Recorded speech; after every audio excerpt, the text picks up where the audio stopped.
Hi, and welcome back into the Cool Grandpa podcast. I'm excited to have you back so that we can have a great conversation with Dick Olson about how grandparents can share their faith and values with their grandchildren. Now, Dick is a previous guest, and he was on the show a couple of episodes back. We had him on talking about grandparents' vocation. So now we've got him back here to talk with us about how grandparents can really, I'm going to say lead by example when it comes to sharing faith and values with grandchildren. You will pick up in this conversation that I did have a bit of a head cold going on. So I've got a little bit of sniffles and I'm a little plugged up, but I think the conversation went really well. But I just wanted to give you a heads up. So if I'm sounding more strange than normal, that's the reason why. Before we jump into this conversation, I want to remind you about Grandparents Academy. In May, I'm going to be leading a 4-part course about being an intentional grandfather. You can find more of this information out on the show notes. And I also want to make sure that you're aware that there are going to be many other topics provided by experts. Even if you're not necessarily looking for something about being an intentional grandfather, that's okay. Check out the course listings and see which one makes sense for you, because I'm sure there's something in there that's going to pique your interest and something that you would enjoy learning more about when it comes to being a grandparent. The last thing I want to mention is that the book is live, and that book is my children's book, My Grandpa's Grandpa, and you can order that on Amazon in hardback and Kindle version, and then on my website at cool-grandpa.us. So, without further ado, let's jump into this conversation.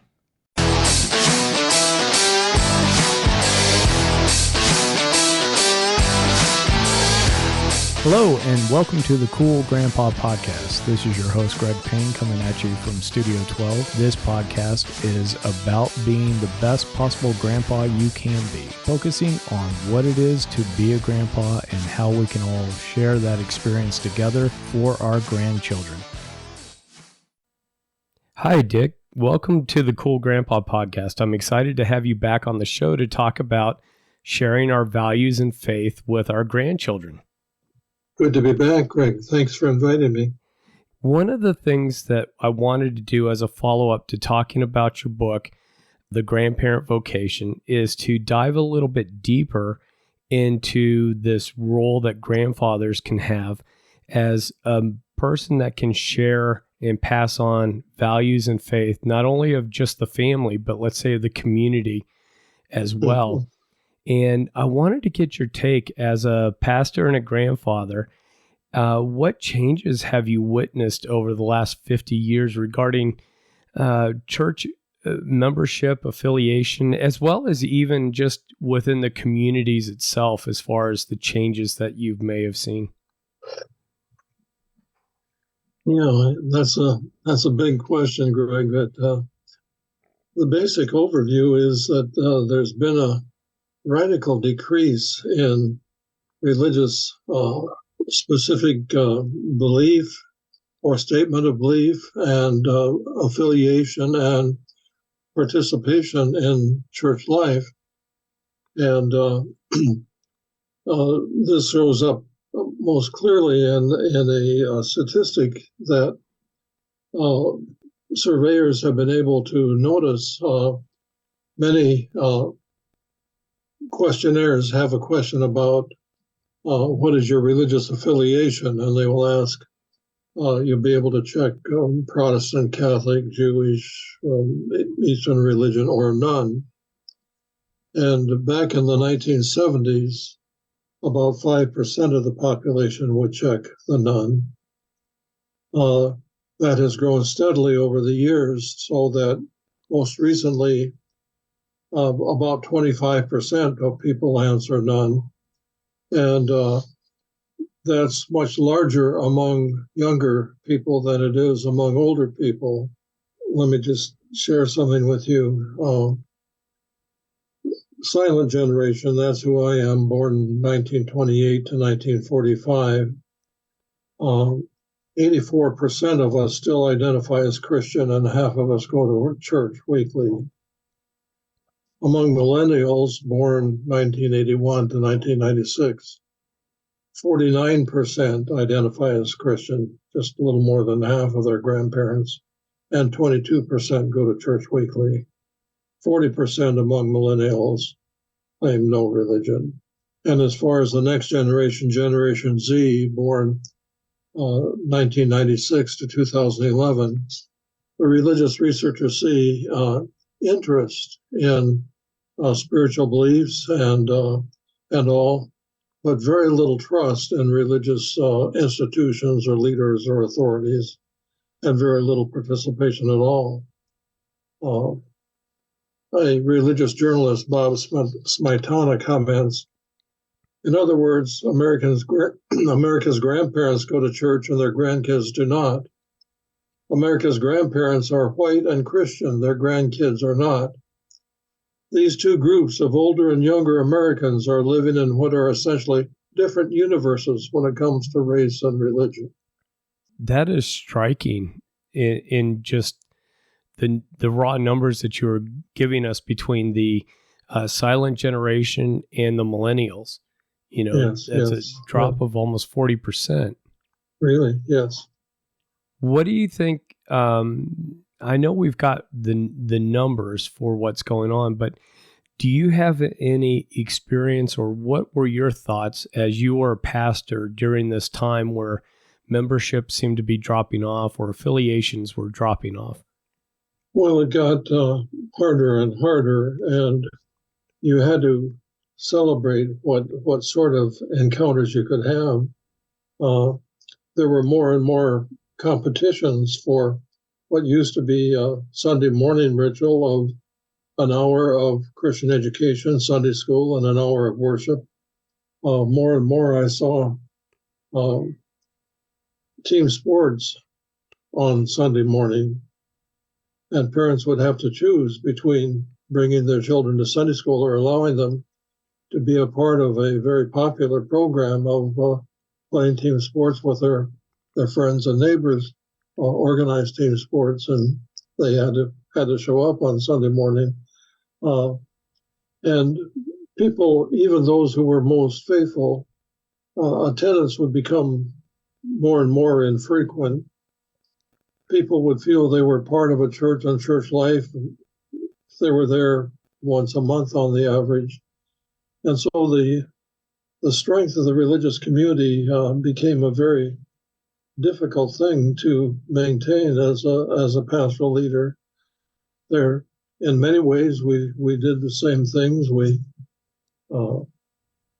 tried to witness to our faith. We were there and available for people when they had crises and needs. We were involved in people's lives and attempting to help our community be a better place for all people. Two of the churches I served had very active refugee ministries and sponsored and helped settle a number of people, the most recent one from Southeast Asia. Well, we did it with less resources and less involvement and just a struggle to stay even. I wonder, too, during that time, did you find that people started to rely on other groups or outside organizations for some of those, let's say, call them the critical care type activities that a church would do? You might have had a death in the family or severe illness or unemployment or something else. Did you find and experience that people tended to look elsewhere to have those issues resolved versus the church? Probably the most vivid one was in regard to weddings. There were times in my ministry when almost every weekend I would be working with a young adult couple, helping them plan a good wedding and a good marriage. More and more, there was this someone getting, quote, ordained by the International Church or whatever you called it, that you could get an ordination certificate online. And of course, the laws are they vary from state to state, but in almost everywhere it's stated that any adult, any citizen can conduct a wedding and sign a wedding license. But people were discovering this, and less people were turning to all the preparation and counsel and guidance and beauty of a church wedding that I had helped people with through the first 2/3 of my ministry. So that was one of the places where I was asked less and less to be of help as a minister and a church leader. So. Yeah, it was an interesting time because I remember even as a young person myself, there was always kind of a joke about you could go to the back of Rolling Stone magazine and for $25 be ordained to, perform some of these special services. Yeah. And you really didn't need to pay the $25. That was somebody making some money off of. I'm sure. Yeah. A question that I have for you is that, and we've touched upon it, is with a large part of the population, especially the younger generation, reporting none as far as a religious affiliation. In your opinion, what does none really mean? Are we really talking about a large part of just rejecting the idea of God or spirituality at all? Or is none meaning something else in your opinion? Well, there have been some religious researchers that have looked into that quite carefully, and none is a quite flexible term, Greg. People don't always stay there from one survey to the next. Technically, when they ask the religious questions I was mentioned earlier, when they checked none, they might change it from time to time or move in or out of none. The Pew researchers had a classification within none, and they a none could indicate that they were an atheist or an agnostic or, quote, nothing in particular. And one researcher who checked this clearly said, if all the nuns were 5 in number, 1 would be atheist, 1 would be agnostic, and 3 would be nothing in particular. And one researcher used what's called a panel in which the same people are asked the same questions over years. And so he followed the nothing in particulars and discovered they're quite, what shall I say, changeable, and they would some would stay there, but some would move more toward the atheist or agnostic, and some would move more toward a specific religious affiliation. And so none is who I am at the moment. Some of us are pretty firm in that when we say none, and some of us are on a journey, and we're not connected or affiliated anywhere right now, but we're still searching, we're still open, we're still on a pilgrimage. So it's a wide varying description and variation, really. Okay. It says a lot of different things. Yeah, so it sounds like it's something you definitely, I could see myself moving through that as well. And some of my friends, maybe in our late teens and 20s, affiliating with none. And then as we might start our own families, wanting a bedrock of sorts for raising children with values or reconnecting with our past. A question that I do have for you too, and I know we're talking a lot about faith here, but there's other areas as far as the values. And what are some of the topics do you think that lend themselves well when it comes to grandfathers being able to talk about faith and being able to talk about values? There's some things that I think, grandfathers, we can lend ourselves better towards. And then there's other things where maybe not quite so much. Well, I think one is that a person can talk about their own faith journey and what is important to them and what have been the most important spiritual or religious experiences of my life, and when did my faith mean most to me. And I would think one of those pieces of witness would be how deeply a spiritual experience it was when our children were born and when our grandchildren were born, and how blessed we felt to be entrusted with this new life and all of the possibilities of it. Um, my own faith journey and what it means to me is something that I think a grandparent can talk about. Another is what's really important to me and what am I committed to and what am I involved in? Feeding people or caring for immigrants and refugees, or commitment to caring for the planet and concern about climate change and global warming and all. Another thing that I think that grandparents can talk about is persons who have been influential in my life and how they impacted me and why that was important and why it is important to me. You and I happen to be visiting, whenever you do put this out, Greg, but you and I are visiting on Martin Luther King Day. And this is something that I want my grandchildren to know. I studied at Boston University many years after Martin Luther King Jr. was there, but we were always very interested in him and what he was doing and what was happening. I was there when he was killed, and I went on the Second March on Washington that he had been calling people to come to, and heard lots and lots of speeches that day, including Coretta Scott King, and heard her sing. And I have a commitment that Martin Luther King will not be forgotten, and that his influence and the things he stood for will go on. And my grandchildren know that loud and clear. So. Well, and that's a great example, and something that I was thinking about too as you were talking is, there's so many, I think, examples directly with our lives, but then also some of the stories that we've grown up with. And using one as an example is the old Washington chopping down the cherry tree.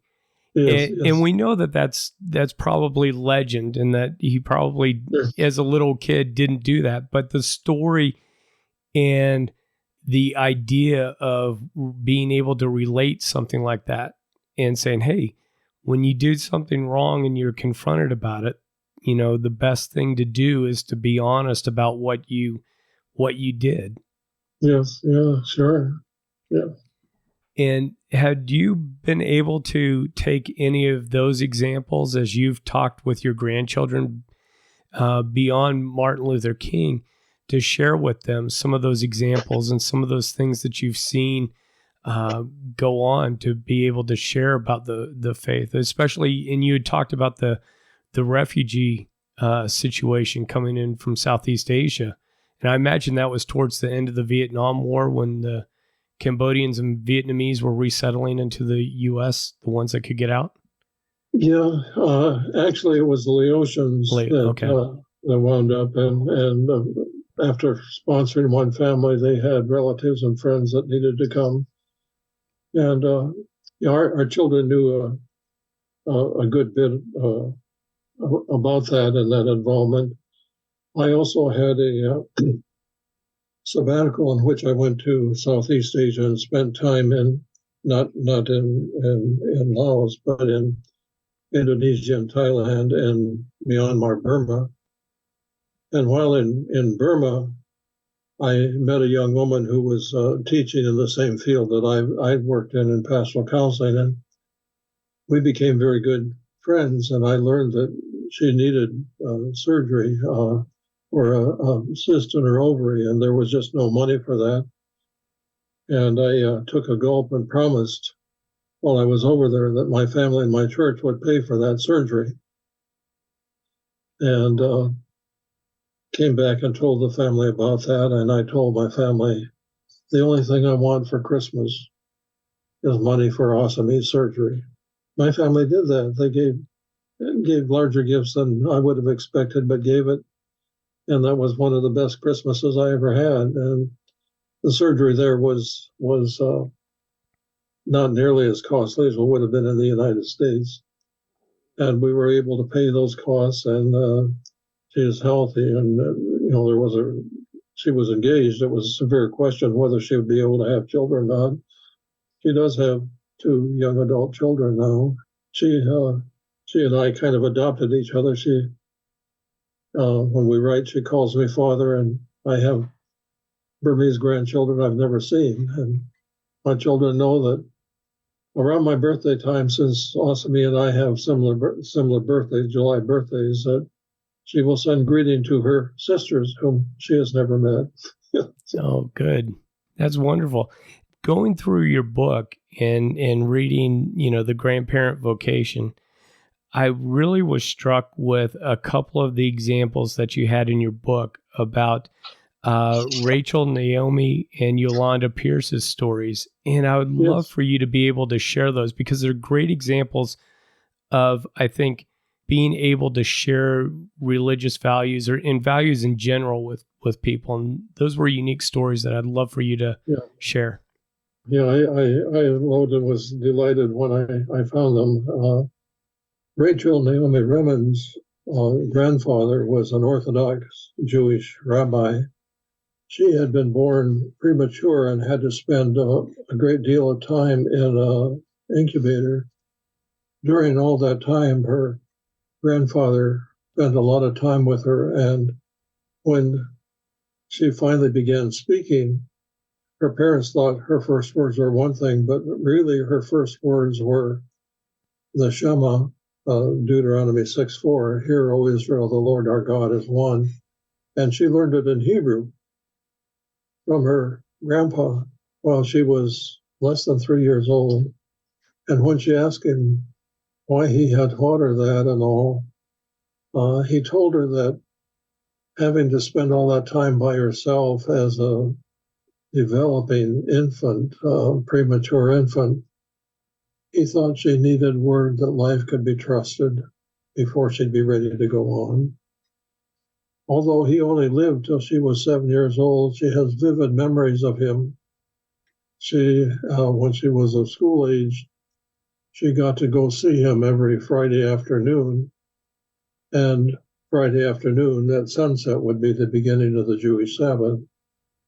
And every Friday they would do the same thing. She said they would drink tea in their favorite way of holding a sugar cube between their teeth and drinking the tea through the sugar cube. And then her grandpa, as one with enough faith would do on the Sabbath, lit 2 candles and talked to God in Hebrew, sometimes out loud, sometimes silent. And then he would come and say, "Come, beloved little one." And she said that was her favorite time of the week because she would learn something about herself that was true. And he would lay his hands on her and pray about the week. If she had done well in school that week, he would thank God for that. He would thank God for her and for making him her grandpa. If she'd made a mistake or done something wrong, he would mention her honesty and speaking of it, and her courage in admitting her mistakes. And she said it was the only time each week that she felt fully at peace and fully accepted. Her parents were perfectionists, and she never felt quite good enough for them. But on Sabbath, with her grandpa, laying her hands on her and praying for her and giving thanks for her and speaking of their week together, she felt completely safe and at home. And her grandpa died when she was 7 years old, but she said he had loved her and blessed her enough to last a lifetime. Oh, that's a great story. It touches me very deeply. Yolanda Pierce is an African-American person, and she grew up in a little black storefront. She grew up living in an extended family with her grandma, and they were part of a charismatic black church in a storefront in Brooklyn. And her grandma had a profound influence on her. Her grandma was a great church leader and very devout, one who believed deeply in prayer. And she would remember each day as she would hear her grandma praying, always down on her knees, even when she was old and very infirm, and it was a lot of pain. And she said that I thought of Jesus as a very close neighbor and a friend and a confidant. We called on Jesus when the groceries ran low or when someone's fever ran high. We called on Jesus when the rent check was due or when death visited and laid us low. And we called on Jesus in celebration in times of joy. And listening to her grandma pray, she sang and prayed. Sometimes she moaned and hummed, but often she just had a conversation with her beloved friend. And she spent many hours in the kitchen with her grandma as her grandma was preparing food to take to other people. And her grandma told her that Jesus healed people and fed them, and as long as they did those things, they would be pleasing Jesus. Church that she was a part of often had foot washing services or ceremonies. And the night that she was going to leave for college the next day, her grandma wanted to come to yet one more foot washing service, and she went very reluctantly. But she never had her feet washed before, and her grandma took her to the chair and knelt before her and washed her feet. And then the other church mothers, the older women in the church who would have been her foster grandmas and had helped to raise her, gathered around her and anointed her forehead with oil in the shape of a cross. And the next day she was leaving for Princeton University, away from that little storefront church. And those women were preparing her as she went out beyond their influence. And Yolanda Pierce is a prominent theological educator and ordained minister. And none of that would have happened without her grandma. Wow. What a powerful story. I enjoyed reading those in your book, and I just wanted you to share those as great examples of grandfathers and grandmothers being able to, share with young children their faith. And it wasn't just, hey, we're coming to church on Sunday and I'm dragging you along with me. It was acts of service and acts of kindness that I think really it showed, the religion and really showed the faith of those grandparents and grandmothers. Mm-hmm. Now, one question that I do have, and maybe you've got some examples of this, is have you ever seen cases or have you had experience with grandfathers and grandmothers maybe going the other way in terms of being a little bit more authoritative or being a little bit more dominant in wanting to bring children up in their faith system? Yeah. I do want to come back to this topic that we're doing now, but let me respond to that question.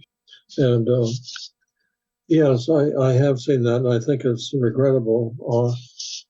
I am aware of one grandma who is very dogmatic in her faith and makes very clear when her granddaughter visits, you will go to church with me. And this is not the way the granddaughter is growing up, and she feels very uneasy with it and would prefer not to do that, but she has no choice.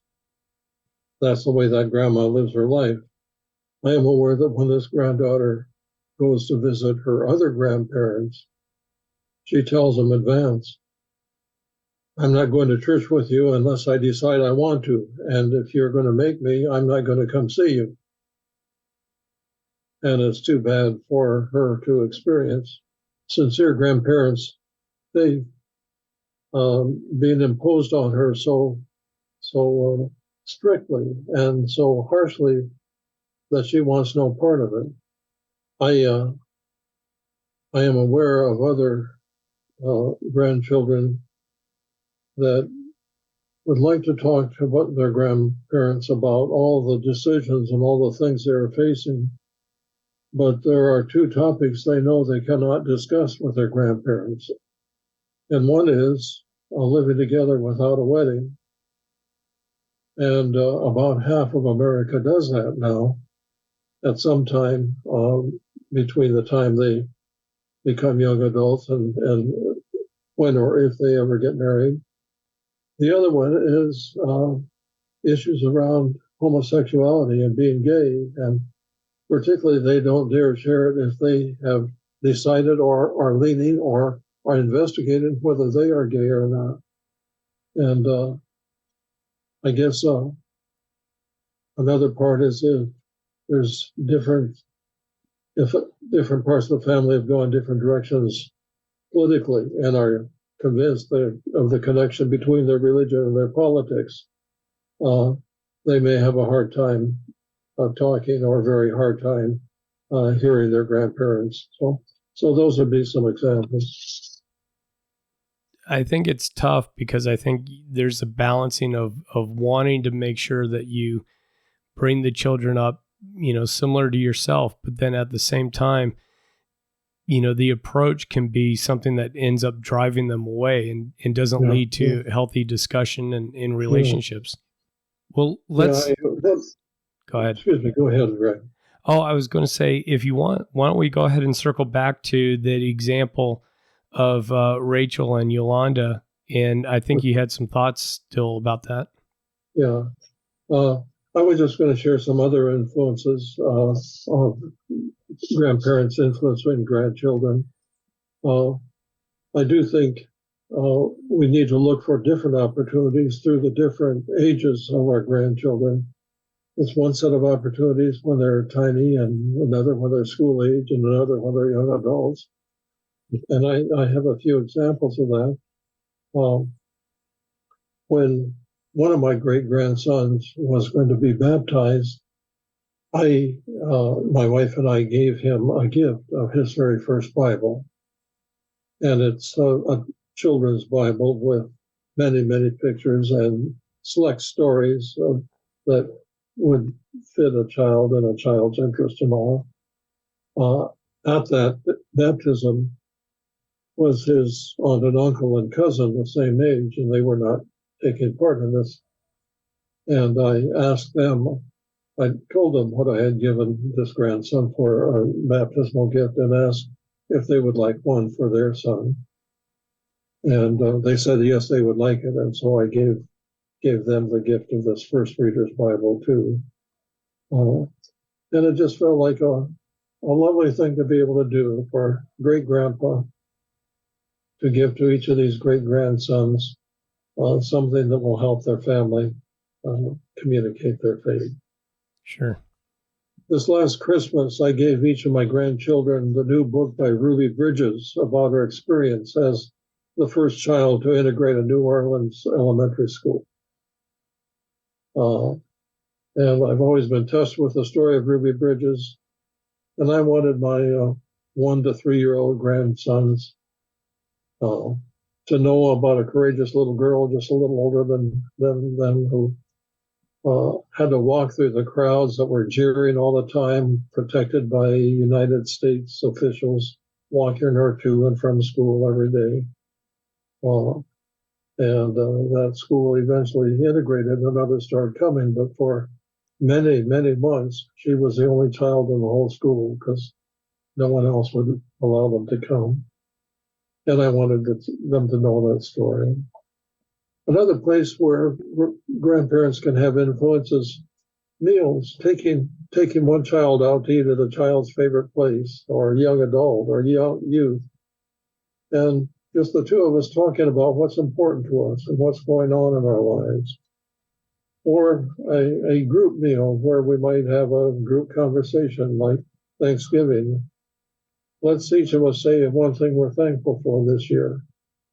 A grandparent, without giving a long speech, could talk about something they're grateful for in their faith. Someone else may be grateful for their team winning the championship or whatever, but to hear each other.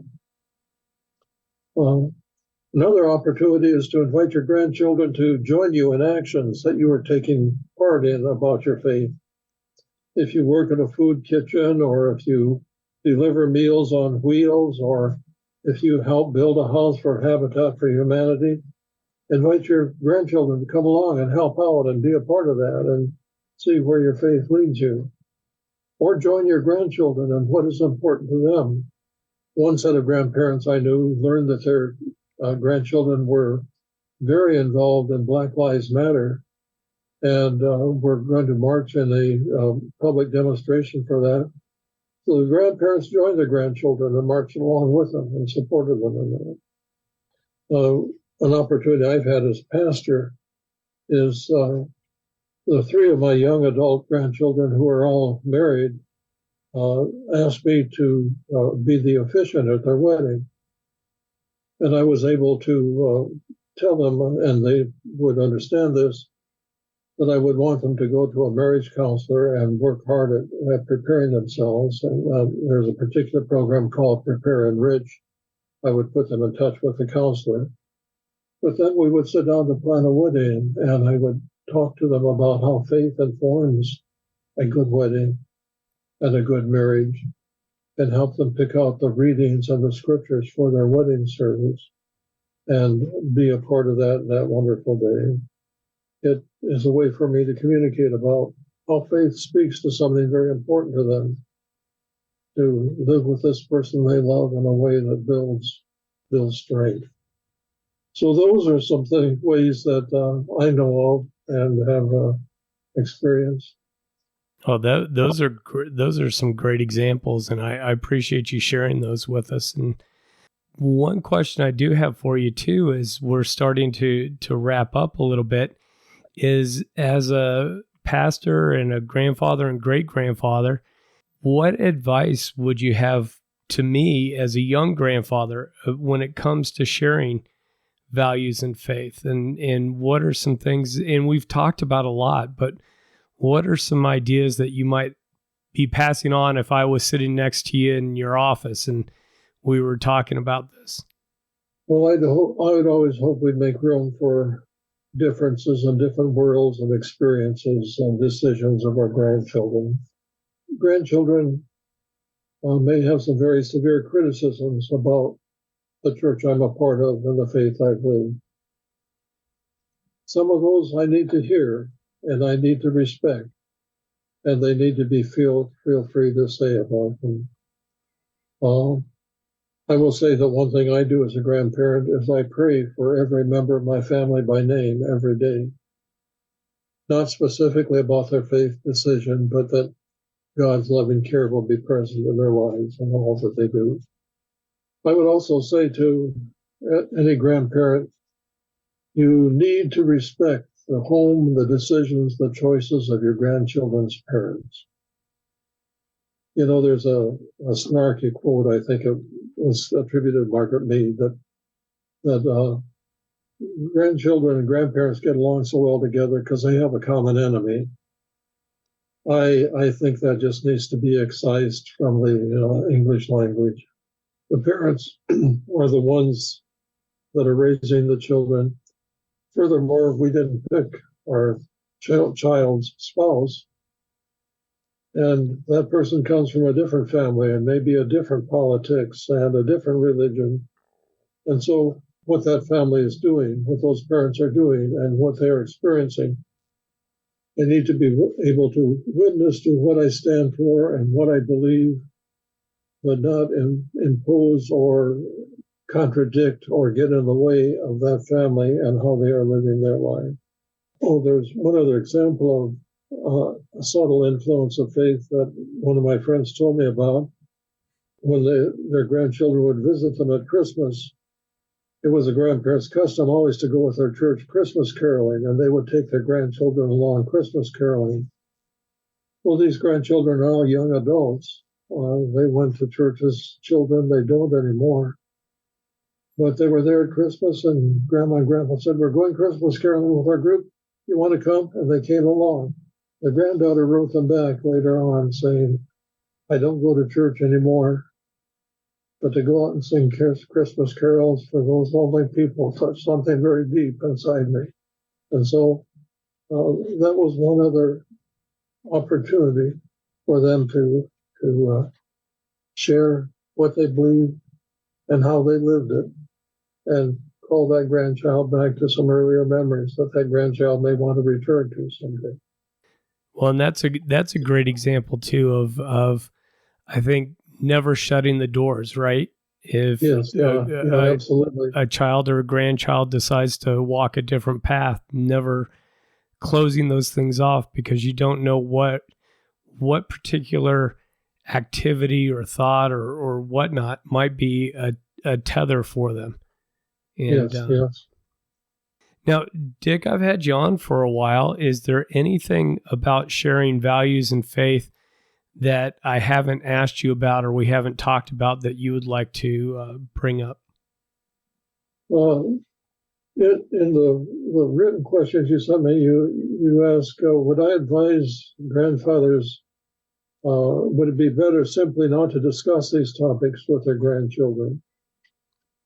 And I put that question to my best friend, Ron, who is a silent generation person like I am. He's also a retired pastor.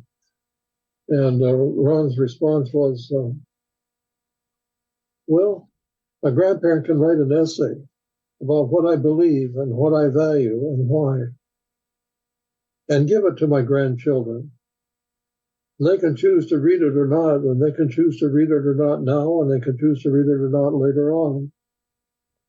But I want them to know what I have believed and what I've stood for. They will have to do with it what they choose. That struck me as standing for what I am and saying to the grandchild, you can respond to this as much or as little or not at all as you choose. But here it is, in case you want to know about it. Well, I gave copies of the grandparent vocation to each of my grandchildren and hoped they'd be curious enough to read it to at least see if they find themselves in it. I will never ask them, did you read the book? I did. Incidentally, my oldest grandchild, my oldest grandson, was 38 this week. When I wrote a birthday letter to him, I said, if you want to know how we felt when you arrived, read pages 1 and 2 of the book I sent you. I didn't tell him he had to go beyond. That's fantastic. And I absolutely, please tell Ron, I really appreciate his answer. That was a great response. Yeah. And so they were the grandparents that took their grandkids Christmas caroling too, incidentally. So. Oh, perfect. Yeah. Well, Dick, I sure do appreciate you being on the Cool Grandpa podcast, and I appreciate your insight and your wisdom about this topic, and hope you have a fantastic rest of the day. Well, thank you. Thank you, Greg. I enjoyed talking with Dick again about this important topic about how we share our faith and values with our kids and our grandkids. It was really interesting to me to go through the different demographic data as far as church attendance, where things are heading, where things have been, and to hear about how grandparents can best transfer their value system to their grandchildren just by living their lives and just by being an example. And of course, understanding that the grandkids may not decide to follow your footsteps. But that's okay, because if we keep the conversations open between our grandchildren and ourselves, then we can at least make sure that we've got a good understanding and appreciate where everybody's coming from. So there was a couple of great lessons there that Dick shared with us. Let me know in the comments for this episode, what was your big takeaway? I'd love to hear from you. I'd love to know what you felt touched you in regards to this topic of sharing faith and values. So until next time, remember to stay cool.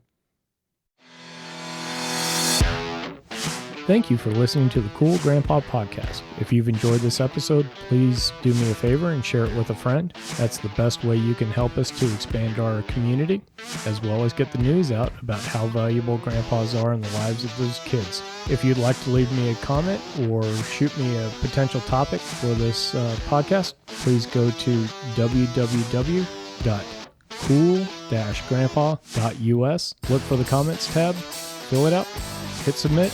It's as easy as that. Until next time, remember to stay cool.